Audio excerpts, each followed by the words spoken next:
Assalamu alaikum. A prominent member of a German far-right political party known for its virulent anti-Muslim and anti-immigrant stance has converted to Islam and stepped down from his leadership role in the party. Arthur Wagner was a leading member of a state chapter of the Alternative for Germany party, whose slogan, "Islam doesn't belong in Germany," encapsulates its extreme nativist and anti-Muslim views. The Alternative for Germany party, which is now the third largest political party in Germany after its stunning success in last September's elections, has tried to ban the construction of mosques in Germany, called on the country's border police to shoot refugees and migrants if necessary to stop them from entering the country, and run ads reminiscent of World War II-era Nazi propaganda warning of the threat posed by Muslims coming into Germany. Wagner himself in the past has accused German Chancellor Angela Merkel of making a huge mistake by allowing so many Muslim refugees into the country, and warned that Germany is mutating into a different country, according to German media. Which is why his sudden conversion to Islam and decision to step down from his leadership position is so striking.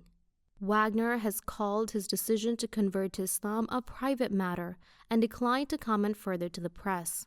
But German media reports that the 48-year-old father of two has been spending his free time doing volunteer work with Muslim immigrants, including providing translation help to Chechen immigrants, since he speaks Russian and is of Russian descent. That personal interaction seems to have been the catalyst for his change of heart. Wagner is part of a border history of skeptics and critics who have converted to Islam. Wagner is far from the first person to radically change his views of Islam after spending time with Muslims or engaging with Islam's sacred texts. In the wake of the 9/11 terror attacks, the United States experienced a spike in the number of Muslims in the country. While some of that was undoubtedly due to immigration, a significant portion came from Americans converting to Islam.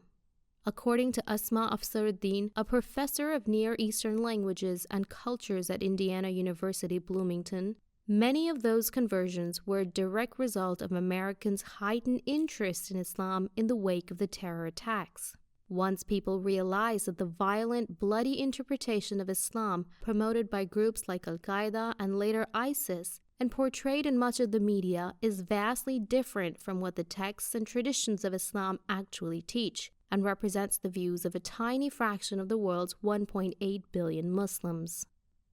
That seems to have been the case with Wagner, the far-right politician in Germany, and once his views toward Islam and Muslims changed, he evidently decided on his own to withdraw from his leadership position in the Alternative for Germany party, or was asked to step down by the party.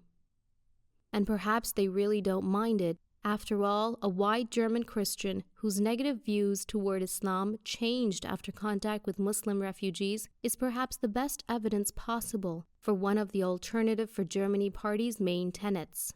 It certainly bolsters the argument that the immigration of so many Muslims will change German culture. It's fair to say that this probably isn't the change that the far right was expecting, though.